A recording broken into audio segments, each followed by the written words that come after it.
Good morning. Well, maybe it's not morning for you when you're watching this, but for me, when I'm shooting this, it is. My name's Chase Given, and you're probably watching this because you get my email, and I appreciate that so much. We're trying some new things. I want you to get to know me a little bit better. I find that with these live streams, you're getting a little bit more of the inside scoop, and I think that's really neat. But I figured I'd do a little series every week to let you know a little bit more about me. And so we're going to start with what everybody probably starts with: 5 things you may not know about me. So the first is musical choice. I love just about every type of music. I certainly have some favorites and some less than favorites, but I have a tremendous respect for so many artists and what they're doing, even if it's not something that I want to listen to. But I do have a guilty pleasure. Growing up I was born in 83, and so my 16, 17, 18, those really formative, I get to pick all my own music years were in the late 90s. And a little group came out during that phase called NSYNC. And I still love NSYNC. I really do. I don't listen to them all that much as I used to all the time.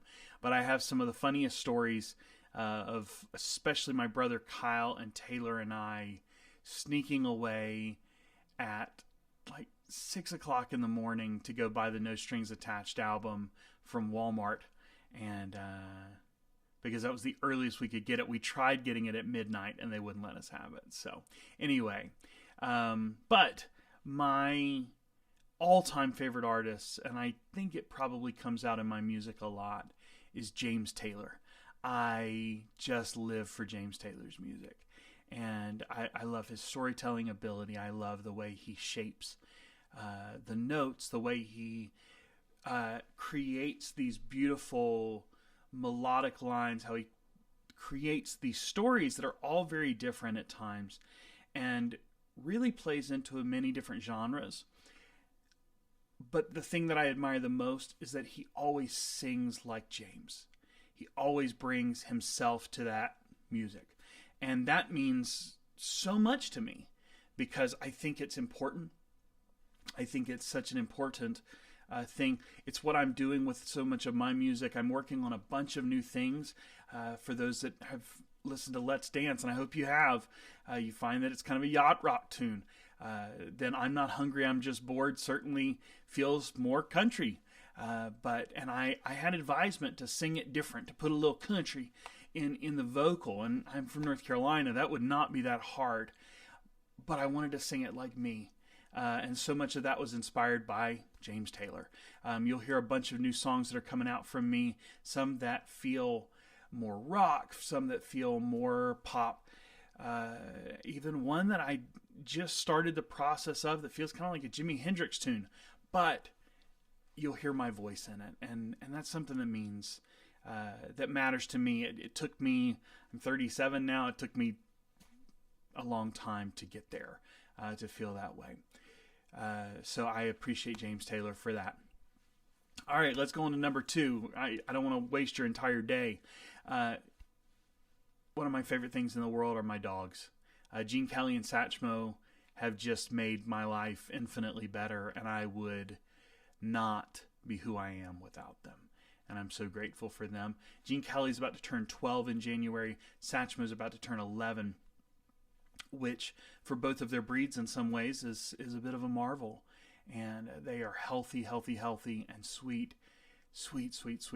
I love them so much, and I'm so grateful for them. I'm certainly grateful for my sweet wife, Bonnie, and the way she adopted them when she and I got married a little over 2 years ago, almost 2.5 years ago now. So my dogs are everything to me.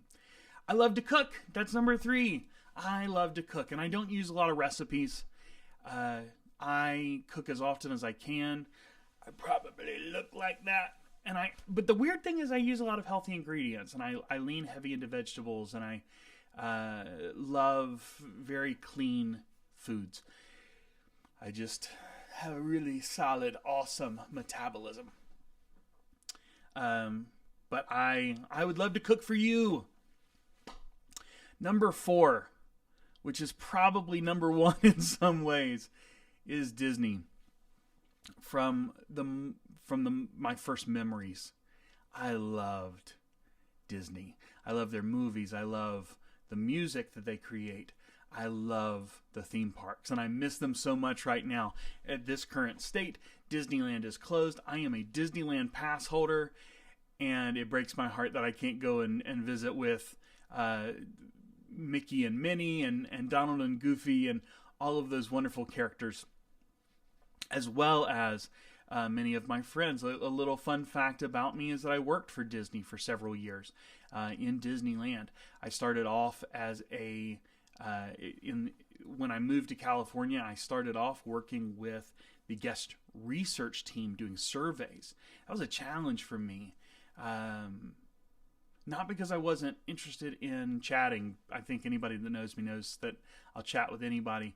But I wanted to spread the magic. I wanted to, which I was, but I didn't get to talk. I didn't get to ask real questions about what they wanted to do.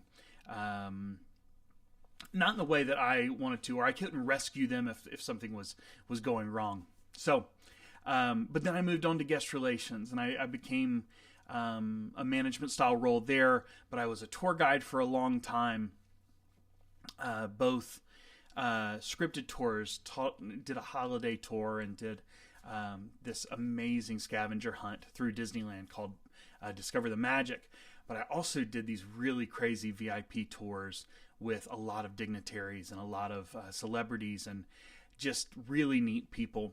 I will say that for the most part, almost every single one of them was truly amazing and kind to me. My life was threatened by a Russian mafia guy, which was a great story, maybe for another time.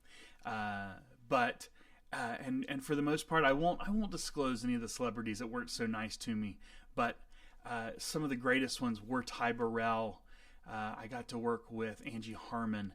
I got to work with most of the cast of Modern Family, as well as so many others. And Mike McCready from Pearl Jam is just the coolest guy. He actually paid for all of the road crew to come and spend a day in Disneyland with us, and we had a phenomenal day, and just, it was cool. And I actually got to go to one of the concerts a couple days later, so that was really fun. I love Disney. I want to know what your favorite Disney movie is. All right, I have taken 8 minutes of your time, and I need to stop soon. I apologize for the delay. The last thing I want to talk about that you might not know about me is that for 21 years, I had the incredible opportunity to perform with my brothers, my father, and my sister. We originally traveled under the name Boys Club, or The Boys Club.